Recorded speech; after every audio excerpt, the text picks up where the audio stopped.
Stage 4 మోకాళ్ల అరుగుదలకి నొప్పి లేకుండా కీళ్ల మార్పిడి ఆపరేషన్ చేయబడును.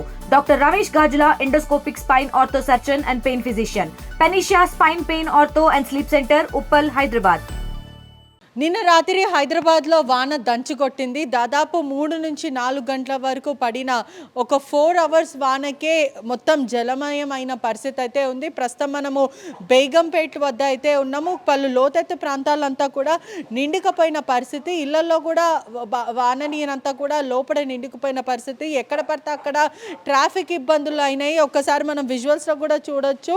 డిజాస్టర్ మేనేజ్మెంట్ కూడా ప్రయత్నిస్తున్నప్పటికీ కూడా ఇంట్లో మాత్రము వాన అయితే ఒకసారి చూడొచ్చు, మొత్తము నిండుకుపోయిన పరిస్థితి అయితే కనిపిస్తుంది. వాటర్ అంతా కూడా ఇళ్ళ లోపలికి రావడము, ఇది ఆలం తోట బావి అని కూడా తెలుస్తుంది. ఒకవైపు ఆర్కే టవర్స్ బ్యాక్ సైడ్ వద్ద ఉన్న బేగంపేట ఏరియా అంతా కూడా జలమయమైన పరిస్థితి. ఒక చిన్నపాటి వర్షానికి, అంటే హైదరాబాద్లో ఒక గంట 2 గంటలు పడిన వర్షానికే ఈ పరిస్థితి ఉంటే, దాదాపు ఒక రోజు కానీ 3 రోజుల పాటు వాన దంచి కొడితే పరిస్థితి ఏంటి అంటూ కూడా ప్రజల అతలాకుతలం అవుతున్న పరిస్థితి అయితే కనిపిస్తుంది. వాటర్ మొత్తం కూడా ఇల్లు అంతా కూడా నిండుకుపోయిన పరిస్థితి. ఇక్కడ వరకు అంతే దాదాపు ఫ్లోటింగ్ ఇక్కడ చూడొచ్చు. మొత్తం అంతా కూడా ప్రస్తుతము గత గంటన్నర 2 గంటల నుంచి కూడా వాళ్ళు క్లీనింగ్ చేస్తున్న పరిస్థితి. మొత్తం అంతా నిండుకుపోయింది. ఒక్కసారి మనం విజువల్స్లో కూడా చూడొచ్చు. ఇల్లు మొత్తం కూడా నిండుకుపోయిన పరిస్థితి.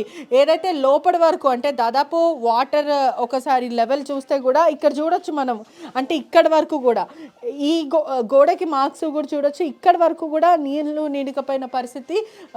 ఒక్కసారి చూడొచ్చు కూడా మొత్తం నీళ్ళంతా కూడా నిండుకుపోయిన పరిస్థితి. అంటే దాదాపు ఇదంతా ఇల్లు ఇక్కడ నుంచి అంటే నడుము భాగం వరకు కూడా వాటర్ నిండిపోయిన పరిస్థితి. అంతా ఏదైతే సామాన్లు ఉంటాయో ఒకసారి మనం విజువల్స్లో కూడా చూడొచ్చు. మొత్తము నీళ్ళు మొత్తం కూడా ఒకసారి వాష్రూమ్ల వరకు కూడా లోపలికి వెళ్ళిన పరిస్థితి. ఇదంతా కూడా ఒక లోతెత్తు ప్రాంతము బేగంపేటే కాకుండా అనేక ఎల్బీ నగర్తో పాటు సికింద్రాబాద్, బేగంపేట్, అమీర్పేట్, ముషీరాబాద్, గచ్చిబౌలి, కేపీహెచ్పి, కుక్కట్పల్లి, నిజాంపేట్ ఏరియాస్ ఇవంతా కూడా జలమయమైన పరిస్థితి. అంటే ఒకవైపు చెరువుల మధ్యలో బ్రతుకుతున్నామా అన్న థాట్ కూడా హైదరాబాద్ వాసులకు వస్తున్న పరిస్థితి. అంటే ఎక్కడ పడితే అక్కడ చిన్నపాటి వర్షానికే మా పరిస్థితి ఇలా ఉంటే, అదే ఒక 2-3 గంటల వరకు వాన దంచి కొట్టి ఉన్న వానకే ఇంత జరుగుతుంటే, ఒక 2-3 రోజులు కంటిన్యూగా వానలు పడితే మా పరిస్థితి ఏంటంటూ కూడా ప్రజలు లబోదిబోం అంటున్నారు. ఒకవైపు విజువల్స్లో చూస్తే కూడా ఎక్కడ పడితే అక్కడ డిజాస్టర్ మేనేజ్మెంట్ కూడా మనం విజువల్స్లో చూడొచ్చు. సహాయక చర్యలు కూడా కొనసాగుతున్నాయి. అంటే దాదాపు వాటర్ క్లీన్ చేసే ప్రయత్నాలు అయితే చేస్తున్నారు. ఎంత చేసినప్పటికీ కూడా నిన్న కూడా ట్రాఫిక్ జామ్ చూసుకుంటే కూడా గత 3 రోజుల నుంచి వర్షాలు కురుస్తున్న పరిస్థితి. ఒకవైపు 3 o'clock నుంచి 5 o'clock వరకు వర్షాలు, దాదాపు నిన్న మధ్యాహ్నం వేళ నుంచి స్టార్ట్ అయిన వర్షం సాయంకాలం వరకు ఒక 1 hour గ్యాప్ ఇవ్వడం. ఆ తర్వాత సికింద్రాబాద్ ఏరియా అంతా కూడా దాదాపు చాలా ఏరియాస్ అంతా కూడా దంచి కొట్టిన పరిస్థితి. ఇంకా ఆఫీస్ నుంచి వెళ్ళే వాళ్ళ పరిస్థితి అయితే ఇంకా వర్ణాతీతమనే చెప్పొచ్చు. నిజాంపేట్ నుంచి సికింద్రాబాద్ వెళ్ళే వాళ్ళు దాదాపు 3.5 hours 4 hours వరకు కూడా వాళ్ళు ట్రాఫిక్లో ఉన్నారని తెలుస్తుంది. ఇంకా Rayadurgam, Mehdipatnam, IKEA, Hitec City, JNTU flyover ఇవంతా కూడా భారీగా ట్రాఫిక్ జామ్ అయిన పరిస్థితి. అంటే ఒకవైపు ఈ ఏరియాస్ అంతా కూడా ట్రాఫిక్లో ఉండిపోవడం, అదే కాకుండా దాదాపు 2 to 3 hours వరకు కూడా వెహికల్స్ కదలలేని పరిస్థితి అయితే కనిపిస్తుంది. ఒకవైపు వాటర్ కూడా చూడొచ్చు, ఎక్కడికంటే అక్కడ స్టాగ్నేట్ వాటర్ నిండుకుపోయింది. సహాయక చర్యలు కొనసాగుతున్నప్పటికీ కూడా అంటే మోకాళ్ళ లోతు వరకు కొన్ని దగ్గర వాటర్, స్టాగ్నేట్ వాటర్ అంతా కూడా నిండుకుపోవడం, అదే కాకుండా కొంతమంది అయితే దాదాపు ఇక్కడ వరకు అంటే నడుము భాగం వరకు కూడా వాటర్ అంతా కూడా చేరిన పరిస్థితి. చాలా ఇబ్బందులు పాలవుతున్నాయి. అంటే ఇటువంటి ఏరియాస్లో లోతెత్తు ప్రాంతంలో కూడా ప్రజలు నివసించాలంటే కూడా చాలా ఇబ్బందులకరమైన వాతావరణం, అనేక రోగాలు వస్తున్న పరిస్థితి. చిన్నపిల్లలు, వృద్ధులు ఉంటారు. ఇట్లా వాటర్ ఇళ్ళ లోపలికి వెళ్ళిపోవడం, దాని తర్వాత వాళ్ళకి అనేక ప్రాబ్లమ్స్ కూడా అవుతున్నాయి అంటూ కూడా చెప్తున్నారు. ఒకసారి లేడీస్ కూడా ఇక్కడనే ఉన్నారు, ఒకసారి మనం మాట్లాడదాం. అంటే వాటర్ కూడా ఇంటి లోపలి వరకు, అంటే కాలు పెడితే కూడా మొత్తం నిండుకుపోతున్న పరిస్థితి. ఈ క్రమంలో ఈ వాటర్ అంతా కూడా లోపలికి వెళ్ళడము, వృద్ధులకు ఇబ్బంది. ఎట్లా ఇక్కడ సామాన్లు ఏమన్నా వర్షాలు వస్తే ఖరాబ్ అవుతాయా? బాగా ఫుల్గా వస్తాయి. నైట్ మాకు నిద్ర లేదు మేడం. ఈ మంచాలు, ఈ ఫ్రిడ్జ్లు తడిసిపోయినాయి. అన్ని తడిసిపోయినాయి అసలు. ప్రతి వస్తువులు రోజు ఖరాబ్ అయినాయా? అన్ని ఖరాబ్ అవుతాయి ఇక్కడ. ఉమ్, అసలు మేము నడ్డానికి కూడా రాత్రి మేము పడుకోవడానికి కూడా మేము వండుకొని తినడానికి కూడా ఇబ్బంది అయ్యాము. ఉమ్. అంటే రాత్రి అంతా నిద్రపోకుండా నిద్రపోకుండా తోడుకుని నాకు మంచాల మీద పురుగులు తినడం. ఇట్లాంటివి ఏమైనా కూడా ఆ, వస్తాయా? దోమలు పురుగులు దీంతో నీరుతో వచ్చిన పురుగులు అన్నీ ఉన్నాయి. అధికారులు వచ్చారా, పట్టించుకున్నారా ఏమన్నా? ఎవరు రాలేదు, ఎవరు రావు. మరి ఎట్లమ్మా ప్రతిసారి ఇట్లా చిన్నపాటి వర్షానికి ఇంత ఇబ్బంది చిన్నపాటి వర్షం అయితే? కంటే ఇక్కడ వరకు రోడ్లు అంటూ వస్తే వెళ్ళిపోతుంది. పెద్ద వర్షం అయితే ఈ చిన్న వర్షమైన మా రూములు అంట నీరు వచ్చేస్తుంది ఈ గల్లీ మొత్తం. అంటే దాదాపు నిన్న 2-3 గంటలకే మొత్తం అంతా నిండుగా పోయింది. అదే ఒక రోజు 3 రోజులు కంటిన్యూగా పడితే పరిస్థితి ఏంటి? మరి ఇంకేం చేస్తాం కానీ మేడం, మేము డ్యూటీకి వెళ్ళకపోతే మాకు అవ్వదు మరి. ఉమ్, మరి ఏం చేయాలి, డ్యూటీ నుంచి వచ్చి ఇక్కడ నీళ్ళు తోడుకోవడమే నైట్, నేను నిద్ర లేకుండా. ఉమ్, మరి అంతకుమించి మేము ఏం చేయాలి, మేము కిరాయిలకు ఉన్నోళ్ళు, మేము సొంత రూములు కాదు ఇక్కడ మాది. ఉమ్. మరి అట్లనే నిద్ర లేకుండా ఇప్పుడు డ్యూటీలు కూడా మేము పోకుండా ఉన్నాం. మేము నీళ్ళు తోడుకొని ఇంక ఇప్పుడు వచ్చి ఇంక వండుకొని తినాలి. ఉమ్. అంటే మహిళలు కూడా చాలా ఇబ్బందులు పడుతున్న పరిస్థితి అయితే కనిపిస్తుంది. అంటే ఒక చిన్నపాటి వర్షానికే, నాన్ స్టాప్ వర్షానికే ఇంత పరిస్థితి ఉంటే అదే ఒక 2-3 గంటల వరకు మా పరిస్థితి ఏంటంటూ కూడా మహిళలు అడుగుతున్నారు. ఏదైతే మేము బయటికి వెళ్ళడానికి కూడా వీలు లేనట్టు ఉంటుంది. ఆ తర్వాత మేము ఎక్కడికైనా వెళ్తాం, ఒకవేళ వెళ్ళినా కూడా అర్ధరాత్రి అంతా కూడా నీళ్ళు తోడుకోవాల్సి వస్తుంది. నీరు ఏదైతే లోపల నిండుకపోయి ఉంటుందో ఆ నీరంతా తోడుకోవడానికే మాకు సరిపోతుంది అంటూ కూడా చెప్తున్నారు. ఒకవైపు ఒక్కసారి చూడొచ్చు, ఈ వాటర్ క్లీన్ అవ్వకపోతే ఒకవేళ మళ్ళీ వర్షం పడితే వీళ్ళ పరిస్థితి ఏంటి అనేది కూడా ఒకసారి మనం ఊహించుకోవచ్చు కూడా. ఇప్పటికే అధికారులు కూడా ఈ వాటర్ని మోటార్స్ పెట్టి కూడా హైడ్రా డిపార్ట్మెంట్ కూడా ప్రస్తుతం క్లీన్ చేస్తున్న పరిస్థితి అయితే కనిపిస్తుంది. ఇప్పటికే ట్రాఫిక్ అంతా కూడా హైదరాబాద్లో కంజెస్టెడ్ ఉండడము, ప్రతి దగ్గర కూడా కొంచెం రద్దీ ఉన్న పరిస్థితి ఇప్పుడు కొంచెము క్లీన్ అయిందనే చెప్పొచ్చు. నిన్న అర్ధరాత్రి మాత్రం లకిడీ కపూల్ అంతా కూడా మొత్తం మాసబ్ ట్యాంక్, మెహదీపట్నము, టోలీ చౌకీ, షేక్పేట్ అదంతా కూడా ట్రాఫిక్ జామ్ నిండిపోయిన పరిస్థితి. అంటే హైదరాబాద్ వాసులంతా కూడా నిన్న ఇబ్బంది పడ్డారు. ఈ రోజు మాత్రం ఆరెంజ్ అలర్ట్ ఉందనే చెప్పొచ్చు. అవసరం అయితే తప్ప, అతి అవసరం తప్ప బయటికి రావద్దంటూ కూడా వాతావరణ శాఖ హెచ్చరిస్తున్న పరిస్థితి. ఈ రోజు కూడా వానలు పడే అవకాశాలు అయితే ఉన్నాయంటూ కూడా చెప్తున్నారు. అంటే దాదాపు అతి అవసరం ఉంటే తప్ప అనవసరంగా ఇళ్ళ నుంచి బయటికి రావద్దంటూ కూడా వెదర్ డిపార్ట్మెంట్ చెప్తున్న పరిస్థితి కనిపిస్తుంది. హైడ్రా కూడా ఒకవైపు ఇదంతా కూడా క్లీన్ చేసే ప్రయత్నం అయితే చేస్తుంది. మొత్తం మీద కూడా నిన్నటి నుంచి కూడా చాలా ఇబ్బందికరమైన వాతావరణంలో హైదరాబాద్ వాసులు ఉన్నారని చెప్పొచ్చు. బేగంపేట ఏరియానే ఇంత దారుణంగా ఉంది అని అంటే ఒకసారి మనం చూడొచ్చు. ఇల్లులు అంటే బేగంపేటలో ఉన్న లోతెత్తు ప్రాంతం ఇల్లులంతా కూడా జలమయమైన పరిస్థితి. అంటే ఇంకా లోతెత్తు ప్రాంతం అంటే మూసీకి ఆనుకొని ఉన్న అక్కడున్న ఏరియాస్ ఒక్కసారి మనం ఇమాజిన్ చేసుకోవచ్చు అనే చెప్పొచ్చు. ఒకసారి ఇట్లా మొత్తం అంతా కూడా నమస్తే తాత ఎట్లా ఇదంతా కూడా నిండుకపోయిన పరిస్థితి. అంటే మొత్తం మీద ఇది పాపం హైదరాబాద్ కూడా రోజు చేస్తున్నారు. ఇది పర్మనెంట్ సొల్యూషన్ కావాలి. ఎప్పుడు ఇది టెంపరీ వాళ్ళు రావడం నీళ్ళు వేయడం కాకుండా గవర్నమెంట్ దీనికి పర్మనెంట్ సొల్యూషన్ చేస్తే బాగుంటుంది. ఎవ్రీ ఇయర్ మాకు ఇంతే వర్షాకాలం వస్తే మాకు చాలా ప్రాబ్లం. దిగడేమో సీనియర్ సిటిజన్ ఇప్పుడు హాస్పిటల్ పోవాలన్నా కూడా లేదు. ఎట్లా పర్మనెంట్ సొల్యూషన్ అంటే మీ ప్రకారం ఎట్లా? ఆ కాలువని అక్కడ ఓపెన్గా పెట్టారు. ఆ కాలువ ఉంది కదా, తీసుకుని పోయి ఇట్లా ఓపెన్గా పెట్టారు. ఆ నీళ్లు రివర్స్ వస్తున్నాయి. దాన్ని పైప్ లైన్ వేసి కొంచెం పైప్ లైన్ చేసేసి దాన్ని మూసేస్తే ఇంత ఎఫెక్ట్ కాదు మరి.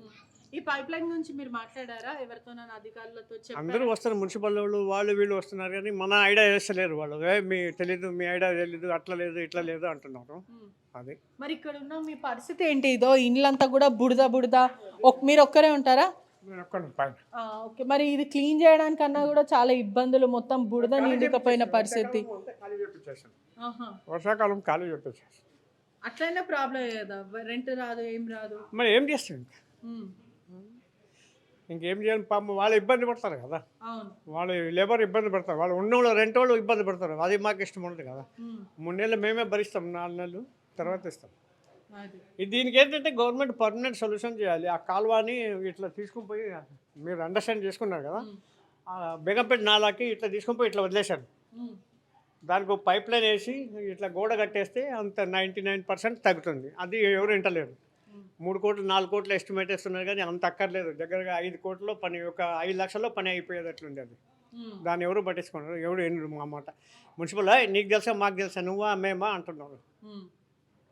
ఒక్క ట్రయల్గా అది చూస్తే పెద్ద పైప్ లైన్ ఉంటాయి కదా, అది బెడ్కి పెట్టేసి ఒక బెడ్ వేసి ఇట్లా తిప్పేసామనుకోండి, అంత 99% ఎఫెక్ట్ వస్తుంది దీనికి. ఆ బెడ్ వాళ్ళు ఏమంటారు, ముందు పైప్ లైన్ ఉంది అది కష్టం అంటున్నారు. సరే ఓకే, యువతలే మీరు ఒక 5 ఇంచులు బెడ్ కట్ చేయండి, సిమెంట్ బెడ్ ఉంది ఆల్రెడీ, కట్ చేసి ఒక ఫీట్ 2 ఫీట్లు ఎంత వస్తుంది హైట్, అంత కట్ చేసి పైప్ పెట్టి బెండ్ వేసేయండి అంటే అది ఎవరు వినిపిస్తారు. అధికారులు ప్రస్తుతం కూడా వస్తున్నారు వెళ్తున్నారు కానీ తూతూ మంత్రంగానే విధులు నిర్వహిస్తున్నారు కానీ ఏమాత్రం కూడా అధికారులు పట్టించుకోవట్లేదంటూ కూడా చెప్తున్నారు. ఒకవైపు చూడొచ్చు కూడా ఈ రోజు కూడా వర్షం పడే అవకాశాలు అయితే ఉన్నాయని కూడా చెప్తున్నారు. లోతెత్తు ప్రాంతం బస్తీలంతా కూడా మునిగిపోయిన పరిస్థితి అయితే కనిపిస్తుంది. డిజాస్టర్ మేనేజ్మెంట్తో పాటు హైడ్రా డిపార్ట్మెంట్ కూడా క్లీన్ చేసే ప్రయత్నం చేస్తున్నారు. మ్యాన్ హోల్లో మాత్రం చెత్త చెదరం అంతా కూడా పేరుకుపోయి ఆ మ్యాన్ హోల్స్ అంతా కూడా బ్లాక్ అవుతున్న పరిస్థితి కనిపిస్తుంది. క్లీన్ చేస్తున్నప్పటికీ కూడా ఇంకా ఈ క్లీనింగ్ అంతా కూడా దాదాపు 2 గంటలు పడే అవకాశాలు ఉంది. ఖచ్చితంగా కూడా అధికారులు స్పందించాలి, పర్మనెంట్ సొల్యూషన్స్ కావాలి. వచ్చి క్లీన్ చేయడం ఒకటే కాదు, మొత్తం మీద కూడా క్లీన్ చేయాలంతా కూడా పర్మనెంట్ సొల్యూషన్ కావాలి. అధికారులు వస్తున్నారు కానీ మరొకసారి ఇవాళ వర్షం కురిస్తే మా పరిస్థితి ఏంటంటూ కూడా స్థానికులు మాట్లాడుతున్న పరిస్థితి కనిపిస్తుంది. నడుచుకుంటూ వచ్చే వాళ్ళు ఇబ్బందులు పడడము, వాహనదారులు కూడా ఇబ్బంది పడడము, డ్రైనేజ్ మాన్యువల్స్ అంతా కూడా చెత్త చెదరం కూరుకుపోయి కూడా ఇబ్బందులు అవుతున్నాయి. అంటే ఎంతసేపు పట్టచ్చు అన్న క్లీనింగ్కి? ఎంతసేపు పట్టచ్చు? 1 అవర్ క్లీన్ అంటే ఎమర్జెన్సీ మాన్సూన్ టీమ్స్ కూడా హైడ్రా డిపార్ట్మెంట్ కూడా చేరుకుంది. ఎంత టైం పట్టొచ్చు? రాత్రి అంతా కూడా దంచు కొడుతుంది. ఎప్పటి నుంచి పని చేస్తున్నారు? ఇప్పుడు 1 అవర్ చేస్తున్నాం, 1-2 అవర్స్ నుంచి చేస్తున్నాం. ఇంకో 1 అవర్ అయితే మొత్తం క్లీన్ అయిపోతుంది. అంటే నిన్నటి నుంచి ఎక్కడెక్కడ వెళ్ళారు? ఉదయం నుంచి ఎక్కడెక్కడ పని చేస్తున్నారు? ఇక మాకున్న లొకేషన్లో బట్టి ప్రతి ఒక్క చోట, మా కంప్లైంట్ ఉన్న చోట ప్రతి ఒక్క చోట అయితే మేము క్లీన్ చేస్తున్నాం మా టీం వచ్చేసి. అంటే హైడ్రా డిపార్ట్మెంట్ కూడా పనిచేస్తుంది, డిజాస్టర్ మాన్సూన్ డిపార్ట్మెంట్స్ అన్నీ కూడా పనిచేస్తున్న పరిస్థితి అయితే కనిపిస్తుంది. కానీ ఏదేమైనప్పటికీ కూడా వస్తారు, క్లీన్ చేస్తారు, కానీ అది పరిష్కారం కాదు, మాకు పర్మనెంట్ సొల్యూషన్ కావాలంటూ కూడా చెప్తున్న పరిస్థితి అయితే కనిపిస్తుంది. మేనేజ్మెంట్ మాన్సూన్ డిజాస్టర్ టీమ్స్తో పాటు అనేక టీమ్స్ కూడా రంగంలో దిగిన పరిస్థితి కనిపిస్తుంది. అయినప్పటికీ మాకు పర్మనెంట్ సొల్యూషన్ కావాలి. చిన్నపాటి వర్షానికి అతలాకుతలం అవుతుంటే దాదాపు 2-3 రోజులు వర్షం పడితే మా పరిస్థితి ఏంటంటూ కూడా చెప్పుకుంటున్నారు. ఇప్పటికే జిహెచ్ఎంసీ అప్రమత్తమైంది, హై అలర్ట్ అయితే ఉందని చెప్పొచ్చు. ఆరెంజ్ అలర్ట్ అయితే భారీ నుంచి అతి భారీ వర్షాలు పడే అవకాశాలు అయితే కనిపిస్తుంది. డిఆర్ఎఫ్, జిహెచ్ఎంసీ, మాన్సూన్ టీమ్స్ అంతా కూడా ప్రస్తుతం అలర్ట్లో ఉన్నాయి. వాటర్ ఎక్కడైతే స్టాగ్నేట్ వాటర్ ఉందో అదంతా కూడా క్లీన్ చేసే ప్రయత్నం చేస్తున్నారు. రాజ్భవన్ రోడ్ కూడా చెరువులాగా మారిపోయిన పరిస్థితి. ఖైరతాబాద్ జంక్షన్, వనస్థలిపురం, ఎల్బీ నగర్, ఉప్పల్ ఇవంతా కూడా వాటర్ లాగింగ్ ఉన్న పరిస్థితి. మెహదీపట్నం, టోలీ చౌకీ రోడ్ వాక్స్తో పాటు అన్ని దగ్గర కూడా ఫ్లైఓవర్ అదంతా కూడా వాటర్ చేరుకున్న పరిస్థితి కనిపిస్తుంది. జస్ట్ కురిసిన వర్షానికి ఇవాళ అంటే నిన్న కురిసిన వర్షానికి కూడా బైక్స్ కొట్టుకుపోయిన పరిస్థితి, మనుషులు కొట్టుకుపోయిన పరిస్థితి, చెట్లు కింద పడిపోవడం, ఇదంతా కూడా నిన్నంతా కూడా ఉధృతం క్రియేట్ అయిందనే చెప్పొచ్చు. ఒకవైపు ట్రాఫిక్ సిబ్బంది కూడా ట్రాఫిక్ ఎక్కడెక్కడైతే ఉందో అధికారులు కూడా తమదన్న కృషి చేస్తున్నారు. వాళ్ళు కూడా ట్రాఫిక్ సిబ్బంది కూడా డైవర్షన్ చేస్తున్న పరిస్థితి కనిపిస్తుంది. ఇప్పుడున్నంత ట్రాఫికే కాకుండా నిన్న అర్ధరాత్రి అంతా కూడా భారీగా ట్రాఫిక్ ఉండడం ఇప్పుడు కొంచెం కంట్రోల్ అయిందనే చెప్పొచ్చు. ఒకవైపు వర్షంలో చిక్కుకుపోయి అక్కడక్కడ ఉన్న తలదాల్చుకున్న 2 వీలర్స్ అంతా కూడా నిన్న రాత్రి చాలా ఇబ్బందులు పడ్డారు, మొత్తం తడిచిపోయారు అని కూడా తెలుస్తుంది. ఇప్పుడు ఈ పరిస్థితుల్లో అయితే హైదరాబాద్ కొంచెం ఇబ్బందికరమైన వాతావరణం ఉందని చెప్పొచ్చు. ఇంత వానకే ఇంత పరిస్థితి ఉంటే ఇంకా కంటిన్యూగా 3-4 అవర్స్ నాన్ స్టాప్ వానలు పడితే హైదరాబాద్ వాసుల పరిస్థితులు మనం ఇంకా గ్రహించుకోలేని విధంగా ఉంది. అధికారులు కూడా ఖచ్చితంగా స్పందించాలి, పర్మనెంట్ సొల్యూషన్ కావాలంటూ కూడా హైదరాబాద్ వాసులు అడుగుతున్న పరిస్థితి. Cameraman గణేష్తో పెట్రిషా reporting, RTV Hyderabad. తెలుగులో న్యూస్ కి ఫాస్టెస్ట్ యాప్ ఇప్పుడు టోటల్లీ న్యూ అవతార్లో జస్ట్ 5 seconds లో కంప్లీట్ న్యూస్, సోషల్ మీడియాలో ట్రెండ్స్ కి one stop solution, live TV app, voice search option తో ఇప్పుడే డౌన్లోడ్ చేయండి లేదా అప్డేట్ అయిపోండి. యాప్ లింక్ డిస్క్రిప్షన్ లో ఉంది.